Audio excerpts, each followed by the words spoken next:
Hello बच्चों, कैसे हैं आप। यूनिट्स एंड मेजरमेंट का नेक्स्ट लेक्चर एक आए हैं डायमेंशंस। डायमेंशंस बहुत ही वाइड टर्म होती है बच्चों। आपको अगर फॉर्मूलास याद रखेंगे, आप सबसे बेसिक टर्म क्या होती है डायमेंशंस को फाइंड आउट करने की, कि आपको फॉर्मूलास याद होने चाहिए। क्योंकि डायमेंशंस में जब कोई न्यूमेरिकल आता है तो किसी भी वैल्यू के ऊपर बेस्ड आ सकता है। अगर आपको उस वैल्यू का फॉर्मूला नहीं मालूम है तो आप डायमेंशंस नहीं फाइंड आउट कर सकते। स्टेप बाय स्टेप करेंगे आज सिर्फ और सिर्फ डायमेंशंस कैसे कैलकुलेट करते हैं डिफरेंट पैरामीटर्स की, फिजिकल क्वांटिटी की, वो हम आज करेंगे। ठीक है, डायमेंशंस होती क्या है।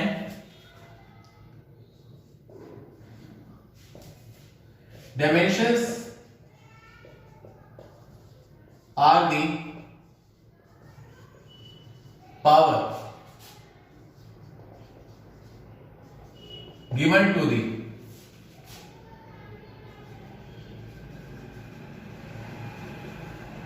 fundamental units to explain derived units of physical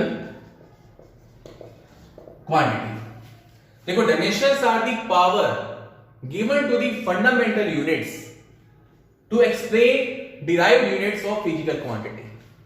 ये पावर्स होती हैं जो हम फंडामेंटल यूनिट्स को देते हैं, जिससे हमें डिराइव्ड यूनिट्स मिलती हैं। ठीक है, अब फंडामेंटल, इससे पहले आपको मैं ये बताता हूं बच्चों, देखो ध्यान से। जो फंडामेंटल यूनिट्स होती हैं,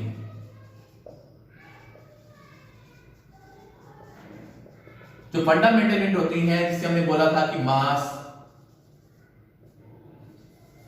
length, time, temperature, electric current,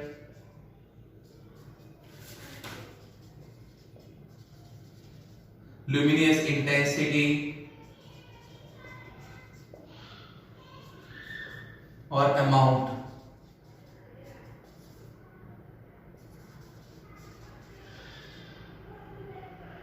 molecules. अब देखो, इसे डायमेंशन की फॉर्म में, या मतलब देखो क्या होता है कि मास की यूनिट हमारे पास क्या है, किलोग्राम, ग्राम, किलोग्राम, ग्राम, पाउंड, बहुत सारी यूनिट्स होती हैं मास की। ठीक है, तो हमने क्या किया कि हमने उसे एक सिंबल दे दिया, मतलब हर एक जगह वो सिंबल यूज होगा। अगर मास है तो मास के लिए एक सिंबल दे दिया हमने। अभी हम उसको सिंबल फॉर्मेशन कर रहे हैं। ठीक है ना, डायमेंशन में हम उसे सिंबल की फॉर्म में कैसे लिखते हैं डायमेंशंस के अंदर। जैसे मास के लिए एक सिंबल दे दिया m और उसे ब्रैकेट में लिखा गया। ठीक है, कैपिटल M। लेंथ के लिए दे दिया जी L, क्योंकि length centimetre, metre, kilometre, inch. ठीक है ना, बहुत सारे पैरामीटर होते हैं हमारे पास। तो एक सिंबल दे दिया कि लेंथ को हम L से शो करेंगे। टाइम के लिए T, टेम्परेचर के लिए केल्विन। ठीक है, और किसी किसी जगह पर थीटा भी होता है। ठीक है, अकॉर्डिंग टू न्यूमेरिकल होता है। न्यूमेरिकल में अगर आपको बोला जाएगा थीटा की फॉर्म में करो तो ये कर देना, जनरली तो के की फॉर्म में होता है। ठीक है, केल्विन, क्योंकि हमने उसकी यूनिट की थी ना, केल्विन होती है ऐसा यूनिट। इलेक्ट्रिक करंट की एम्पेयर होती है, उसे ए से डिनोट किया जाता है। ल्यूमिनस इंटेंसिटी, कैंडेला यूनिट की थी ना, कैंडेला, सीडी शॉर्ट फॉर्म थी। और अगर हमें इसको सिंबल की फॉर्म में करना है तो सी। अमाउंट ऑफ मॉलिक्यूल, इसे तो मोल से ही लिखा जाता है। ठीक है, जो आपके मैक्सिमम, वो इनमें सिर्फ तीन का ही यूज होता है, मास, लेंथ और टाइम। इसी से ही आपके डायमेंशन फॉर्मूलास बनते हैं सारे के सारे। ठीक है, तो अब आपको थोड़ा सा एक्सप्लेन करता हूं कि ये क्या कहने चाह रही है, डेफिनेशन क्या कहना चाह रही है। अब सपोज करो कि मेरे पास पहले क्या है, एरिया है। एरिया की यूनिट क्या होती है, मीटर स्क्वायर होती है। तो इससे अगर मैं डायमेंशन की फॉर्म में लिखूंगा तो ये क्या हो जाएगा, L स्क्वायर। मीटर क्या है, लेंथ, लेंथ को हमने सिंबल क्या दिया, L। ये डायमेंशन की फॉर्म में लिखूंगा तो फिर वो ऐसे आ जाएगी। देखो डायमेंशन है क्या, dimensions are the power. Power क्या हुई, ये given to the fundamental unit. Fundamental unit क्या है, L। L जो है वो फंडामेंटल यूनिट है। ठीक है, टू एक्सप्लेन डिराइव्ड यूनिट, ये क्या होती है? डिराइव्ड यूनिट होती है ऑफ फिजिकल क्वांटिटी। बच्चों बिल्कुल एक्सप्लेन हो जाता है। पावर हम किसको दे रहे हैं? पावर हम किसको दे रहे हैं? फंडामेंटल यूनिट को। पावर किसको दिया? फंडामेंटल यूनिट क्या है हमारे पास? एल। उसी को पावर दे रहे हैं और उससे हम एक्सप्लेन किसको कर रहे हैं? डिराइव्ड यूनिट को। उसी हम क्या बोलते हैं? डायमेंशंस बोलते हैं। इसे और लिखें, देखो यहां पर इसको और रिफाइन फॉर्म में लिखें तो यहां पर देखो m की पावर कितनी है? 0। मास नहीं है एरिया के पास। m की पावर 0 का मतलब क्या होता है? 1 ही होता है। l की पावर कितनी है? 2 और t की पावर कितनी है? 0। मैंने आपको बताया ना कि बेसिक जो हमारे पास टर्म्स यूज होगी मैक्सिमम m l t ही होगी। अगर मुझे इसको प्रॉपर तीनों की फॉर्म में लिखना है तो यहां पर इसके पास एरिया के पास m की वैल्यू कितनी है? 0, l की पावर कितनी है? 2 और t की पावर कितनी है? 0। ठीक है, तो मेनली डायमेंशन जो होती है वो ये 2 है, पावर जो हम दे रहे हैं। सेकंड अगर हमारे पास आ जाता है वॉल्यूम, सेकंड है वॉल्यूम। अगर वॉल्यूम आ जाता है तो वॉल्यूम क्या होता है? Metre cube. क्या हो गया? L cube. पावर किसको दी हमने? फंडामेंटल यूनिट को। ठीक है, और उससे हमें क्या मिल गई? डिराइव्ड यूनिट मिल गई। अगर मैं इसको इस फॉर्म में लिखे तो आ जाएगा m की पावर 0, l क्यूब, t की पावर 0। ठीक है, यहां पर हो जाएगा इतना क्वेश्चन। थर्ड हमारे पास अगर आ जाता है डेंसिटी, ये आपने किया हुआ है, it is the ratio of, formulas याद होने बहुत जरूरी, मास अपॉन वॉल्यूम। मास क्या होता है हमारे पास? m। वॉल्यूम हमने क्या किया? l cube.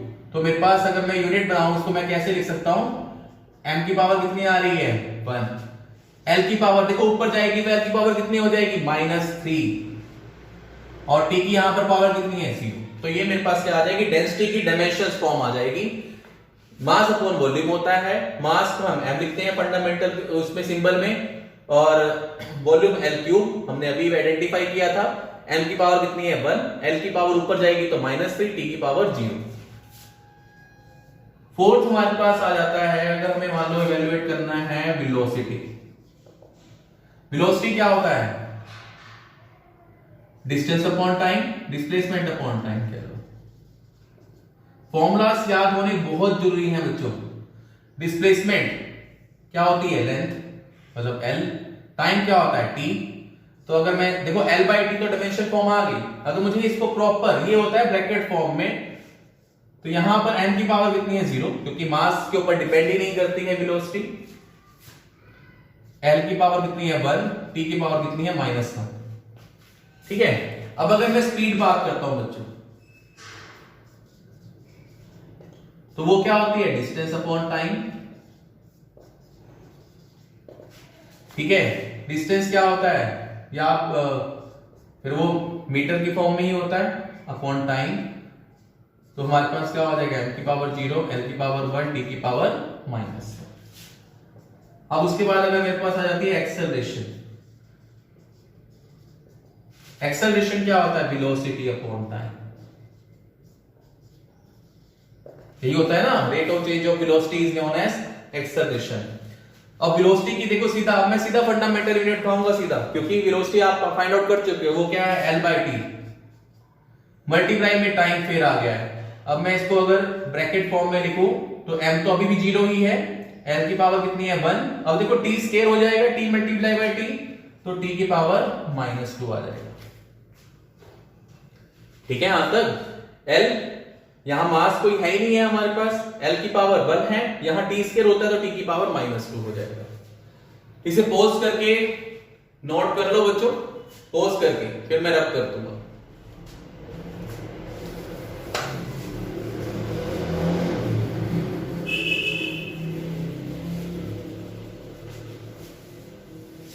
देखो अब उसके बाद स्टेप बाय स्टेप चल रहे हैं बच्चों। फोर्स क्या होता है? Mass into acceleration.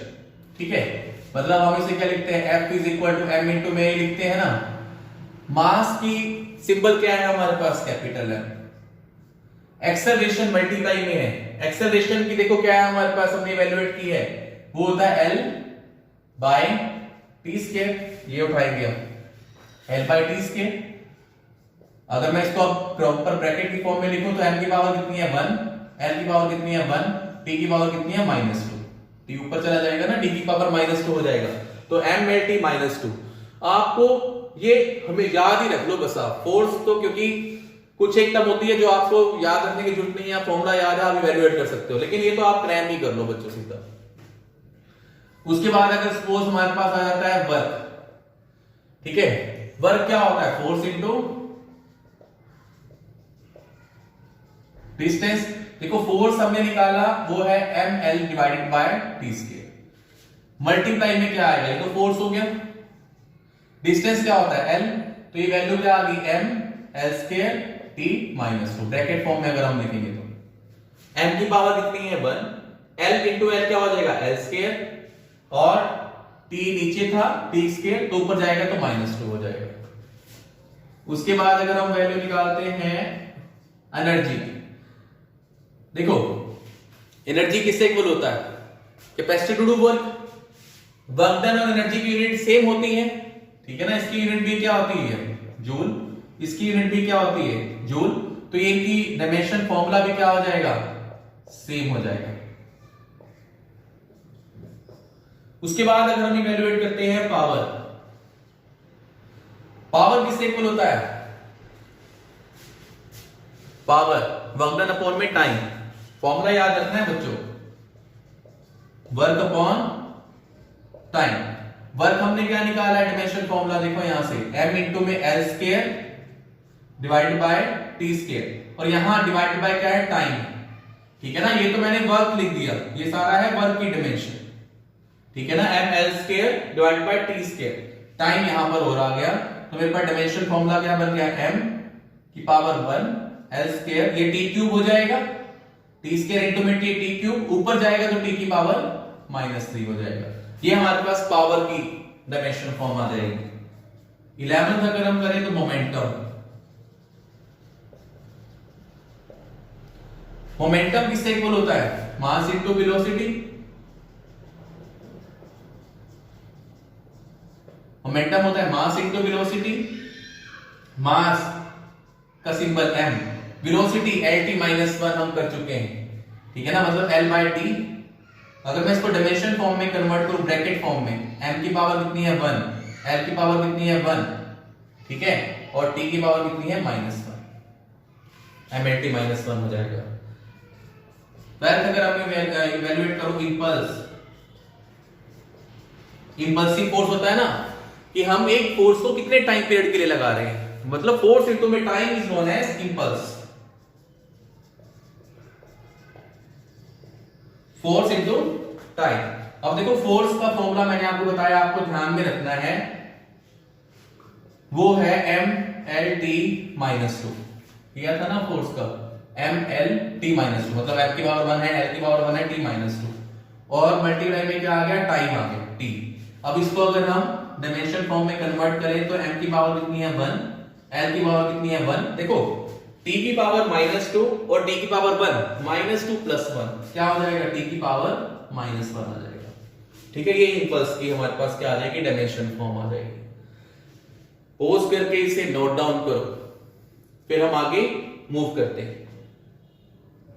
करें आगे।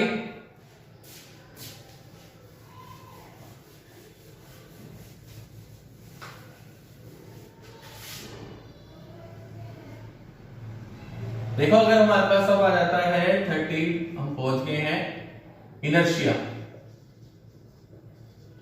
इनर्शिया का फॉर्मूला होता है m इंटू में r स्क्वायर, मास इंटू में r स्क्वायर, रेडियस स्क्वायर। तो यहां से मास की यूनिट क्या होती है m, रेडियस डिस्टेंस ही होता है तो ये l स्क्वायर। अगर इसको ब्रैकेट फॉर्म में लिखें तो m की पावर 1 l स्क्वायर, t यहां पर कितना है 0, ठीक है, यहां तक m की पावर 1 l स्क्वायर, t कितना हो गया 0, 14। अगर आप फॉर्मूला याद रखोगे बच्चों को डायमेंशन बनानी बहुत आसान है, बहुत इजी है। अगर हम आगे मूव करें, इनर्शिया हमने स्टडी कर लिया, अगर आ जाता है कि टॉर्क, टॉर्क आपने स्टडी किया है, वो होता है फोर्स इनटू परपेंडिकुलर डिस्टेंस। देखो फोर्स की हमने डायमेंशन फॉर्मूला सिंबल फॉर्म में किया है, वो है mlt-2, ये आपको याद रखना है। इनटू में डिस्टेंस मतलब में l से मैंने फिर मल्टीप्लाई कर दिया, फोर्स इनटू परपेंडिकुलर डिस्टेंस है, l से मैंने मल्टीप्लाई कर दिया। आप डायमेंशन फॉर्म में लिखेंगे m की पावर कितनी आ रही है 1 l स्क्वायर t-2, ये हमारे पास क्या हो जाएगी डायमेंशन फॉर्म हो जाएगी m l square t-2। Next है टॉप तक हमने कर लिया। एक हमारे पास टर्म होती है एंगुलर वेलोसिटी ओमेगा, उसका फॉर्मूला देखो हमने कर रखा है, वो होता है रेडियन पर सेकेंड, ठीक है, थीटा बाय टी। या अगर आपको ये फॉर्मेशन रेडियन पर सेकेंड याद नहीं रहता है तो आप देखो कि लीनियर वेलोसिटी जो होती है वो ओमेगा इनटू में आर के इक्वल होती है, ये तो मालूम है ना, ये लीनियर वेलोसिटी होती है, ये एंगुलर वेलोसिटी होती है इनटू में आर। वैसे आप आगे से जब हम सर्कुलर रोटेशन वाला चैप्टर स्टडी करेंगे, मोशन वाला, उसमें सर्कुलर मोशन आएगा, उसमें आप ये सब स्टडी करेंगे। v is equal to omega into में आर होता है, ओमेगा एंगुलर वेलोसिटी होती है, v लीनियर वेलोसिटी होती है, r जो होती है वो रेडियस होती है। तो यहां से ओमेगा की वैल्यू क्या आ जाएगी v बाय r। अब वेलोसिटी L बाय टी होती है ना, L by t distance upon time या डिस्प्लेसमेंट अपॉन टाइम, और यहां पर क्या चल रहा है L चल रहा है। देखो L से L कैंसिल आउट हो जाएगा, 1 बाय टी आ जाएगा। तो इसकी अगर मैं इसको कन्वर्ट करूं, यहां मास नहीं है L की पावर 0, लेंथ भी नहीं है L की पावर 0, T की पावर -1 आ जाएगी। फिर हमारे पास होती है एंगुलर एक्सेलरेशन। एंगुलर एक्सेलरेशन क्या होती है? Rate of change of angular velocity, rate of change of angular velocity, change in angular velocity with respect to time. अब देखो एंगुलर वेलोसिटी की टर्म क्या आ रही है 1 बाय टी, हमने यूनिट निकाली ना, 1 बाय टी आ रही थी। टाइम भी क्या होता है टी में ही होता है। तो अगर मैं इसको कन्वर्ट करूंगा, यहां पर क्या हो गया m0 l0 t की पावर -2 हो जाएगा, क्योंकि ये टी स्क्वायर बनेगा, ऊपर जाकर टी की पावर -2 हो जाएगा, ठीक है। उसके बाद हमारे पास आती है फ्रीक्वेंसी। फ्रीक्वेंसी क्या होती है 1 by time period, direct formula है 1 बाय टाइम पीरियड। तो हमारे पास यूनिट क्या बन गई m की पावर 0 l की पावर 0 t की पावर -1।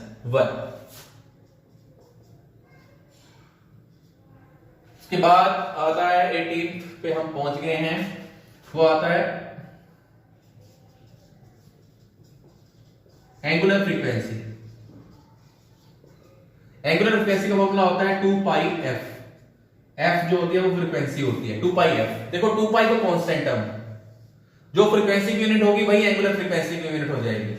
दैट मींस m की पावर 0 l की पावर 0 t की पावर -1, ठीक है। एंगुलर फ्रीक्वेंसी 2 पाई f होती है, फ्रीक्वेंसी है। 2 पाई तो कांस्टेंट होता है, कांस्टेंट की कोई यूनिट नहीं होती है, तो f की यूनिट क्या आ गई जो हमारे पास है ही है, m की पावर 0 l की पावर 0 t की पावर -1। बच्चों इसको पॉज करके नोट डाउन कर लो, कर दो सिर्फ।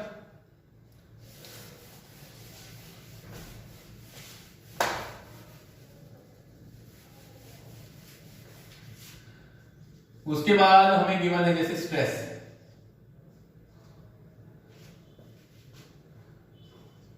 स्ट्रेस क्या होता है? फोर्स बाय एरिया, ठीक है, फोर्स बाय एरिया। फोर्स का देखो हमने डायमेंशन फॉर्मूला कर रखा है mlt-2, ठीक है, याद रखना है आपको फोर्स का। एरिया क्या है? l square. अगर इसको मैं कन्वर्ट करूंगा, देखो l अगर ऊपर जाएगा, l की पावर पहले 1 है, उसके बाद ऊपर जाके -2 हो जाएगी, तो ये क्या हो जाएगा l की पावर -1 t की पावर -2। देखो ना कैसे किया, m तो m ही है हमारे पास, l की पावर यहां 1 है, l स्क्वायर जब ऊपर जाएगा तो l की पावर -2 हो जाएगा, ये t की पावर -2 तो है ही। बेस सेम होता है तो पावर ऐड होती है, तो क्या हुआ 1 - 2 t की पावर -2 है, तो हमारे पास क्या फॉर्मेशन बन गया, m की पावर कितनी है 1, l की पावर कितनी है -1, t की पावर कितनी है -2। ये हमारे पास क्या आ जाएगा? स्ट्रेस आ जाएगा, ठीक है, स्ट्रेस की यूनिट आ जाएगी। प्रेशर, प्रेशर भी क्या होता है? Force by area. ठीक है, फोर्स के देखो फोर्स बाय एरिया ही है, तो सेम डायमेंशन फॉर्मूला हो जाएगा m की पावर 1 l की पावर -1 t की पावर -2। उसके बाद आता है जी स्ट्रेन। स्ट्रेन क्या होता है?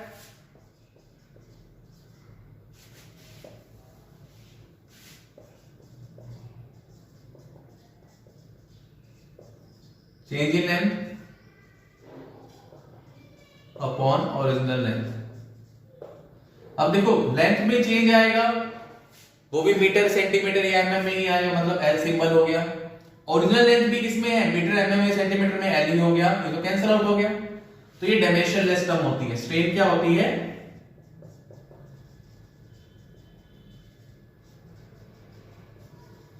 डायमेंशनलेस टर्म है, या हम कह रहे हैं कि नो यूनिट, उसकी कोई भी यूनिट नहीं होती। ठीक है, या हम ये भी कह सकते हैं कि इसकी कोई यूनिट नहीं होती। एक होता है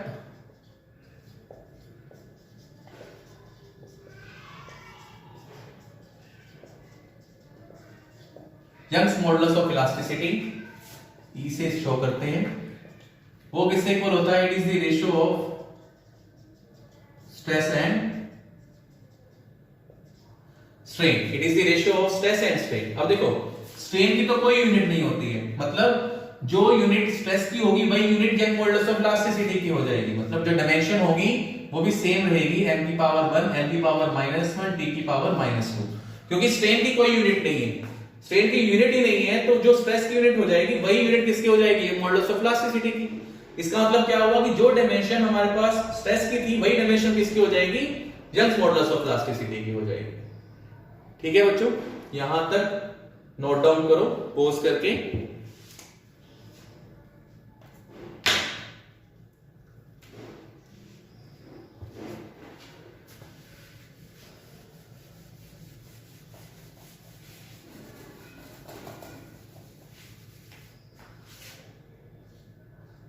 एक और टर्म ये इंपॉर्टेंट करवा रहे हैं जो आगे न्यूमेरिकल्स में यूज होती है।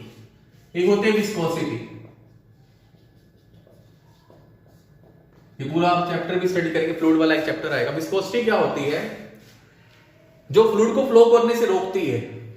ठीक है ना, विस्कोसिटी क्या होती है कि फ्लूइड अगर मूव कर रहा है आगे तो उसको फ्लो करने से रोके, रेजिस्टेंस ऑफर करे, उससे हम बोलते हैं विस्कोसिटी। ठीक है, अब विस्कोसिटी को हम ईटा से शो कर दो या म्यू से शो कर दो। ये इसका फॉर्मूला होता है, ये आती कहां से है कि जो फोर्स होता है वो एरिया इंटू में ईटा इंटू में डीवी बाय डीवाई। ये एक फॉर्मूला है, बेसिक फॉर्मूला आप करेंगे आगे। ये तो हो जाता है हमारे पास फोर्स ही है, और ये क्या होता है? एरिया, और ये विस्कोसिटी है। ये है चेंज इन वेलोसिटी। ठीक है, और ये है चेंज इन डिस्टेंस।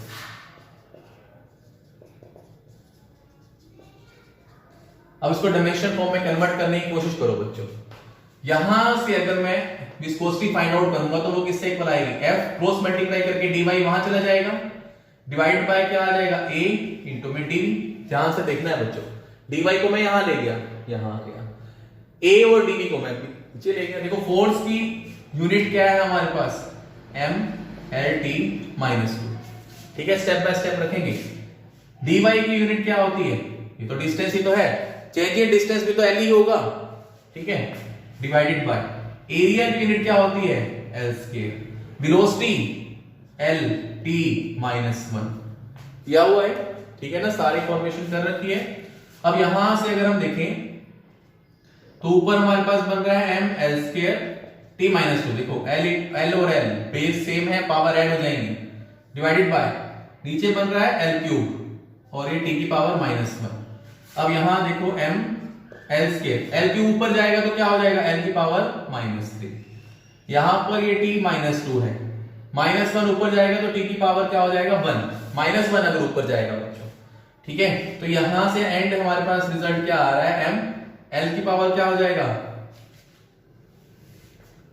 l की पावर -1 और t की पावर -1। ये हमारे पास विस्कोसिटी की यूनिट आ जाएगी। देखो ना हमने क्या किया, फोर्स की यूनिट की dimension formula mLt-2, distance L होता है, area L square, velocity Lt-1, ठीक है। यहां से क्या बनेगा mL2 और ये L क्यूब T-1। अब L क्यूब ऊपर जाएगा तो L की पावर -3 हो जाएगा, T-1 ऊपर जाएगा तो T की पावर 1 हो जाएगा। इसको सॉल्व करेंगे, ये L स्क्वायर है, L की पावर -3 है, क्या रह जाएगा, L की पावर -1 रह जाएगा, T की पावर -2, T की पावर 1, T की पावर -1 आ जाएगा। ठीक है, यहां तक हो जाएगा। पोज करके इसको नोट डाउन करो। और बच्चों आज के लिए इतना ही सफिशिएंट है। आप स्टेप बाय स्टेप फॉर्मूला जो है वो आपको याद रहे, वो सबसे बेस्ट तरीका है डायमेंशंस फाइंड आउट करने का। फोर्स तक के डायमेंशन तो चाहे आप क्रैंक कर लो, एक्सेलरेशन, वेलोसिटी, ठीक है, और फोर्स, यहां तक ये तीनों याद रखो, उसी के ऊपर बेस सारे के सारे होते हैं बच्चों। ठीक है, आज के लिए इतना ही।